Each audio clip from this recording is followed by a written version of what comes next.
The Rock, the Earl of Snohomish, Baseball Hall of Famer. Earl Averill is considered the greatest baseball player, arguably the most accomplished team sport athlete ever to come from Snohomish County. After an arm injury in high school, Earl gave up dreams of a baseball career, so he went to work and played semi-pro ball. But you can never hide talent, and he was noticed by a scout from the San Francisco Seals of the Pacific Coast League. In 1928, he batted .354 with 36 home runs and drove in 173 runs for San Francisco. That drew the attention of the Cleveland Indians. The Earl of Snohomish homered his first at-bat on opening day 1929. A six-time All-Star, Averill twice topped 200 hits in a season, hit over 300 for 7 straight years, including 1936 when he finished second in the AL at .378 average. That was second.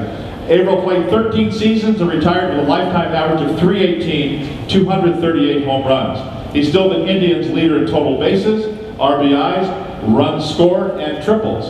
His number 3 jersey was retired by the team in 1975. The same year, he was inducted into the Baseball Hall of Fame. In 2010, he's inducted into the Snohomish County Sports Hall of Fame. Here's his son, Earl Averill Jr.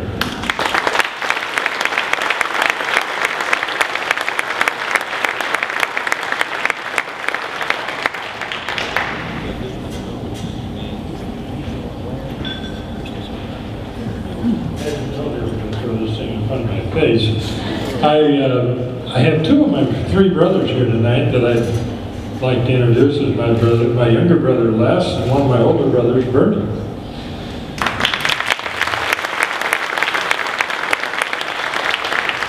I had the privilege of sitting next to Helen, and boy, you have to admire the things that she's done.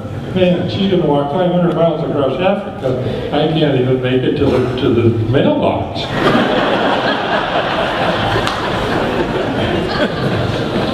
I got to read that. I couldn't believe it. Helen, you're incredible. I sat next to Larry Christensen, and I was reminded that when Larry first came up, Dad used to talk about him because he would sneak up to Marysville and watch this kid pitch in high school, and he told me at the time, he says, that kid's got an incredible arm. He's going to do well in the big leagues, and obviously he did. What I didn't know was the story about Larry being introduced. Well, he actually had met him before, but officially, Dad went back there for an old-timers game, and as opposed to the old-timers games that is accustomed today, where there's basically an alumni association meeting. Many years ago, Dad used to go to old-timers games in New York and St. Louis and various places because they would invite an assortment of ball players from both leagues and meet, and there was a crowd. It was a crowd pleaser is what it was. And I was pleased to hear from Larry that he had met Dad at Shea Stadium. Well, when he told me about meeting Casey Stengel, seeing Casey ride in with a chariot and a cape, it reminded me that Dad had played for the Boston Bees. Boston had a National League team by the Bees, and Casey Stengel was a manager in 1941. Dad reported to spring training for Casey Stengel and played 8 games for Casey, and then came out and finished up his career with Seattle in 1941. But Dad didn't think Casey was much of a manager, but of course he had a short intro into him. But Casey became a very famous manager, and everybody, he drove you nuts to try to listen to him because he didn't talk, he just rattled. And he became very popular with the media, and they're still trying to figure out what he was trying to tell them.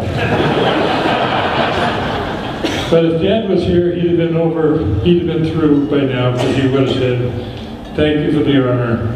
I'm pleased that you put my name in, and for this honor, that I'm pleased to accept it for him. Thank you.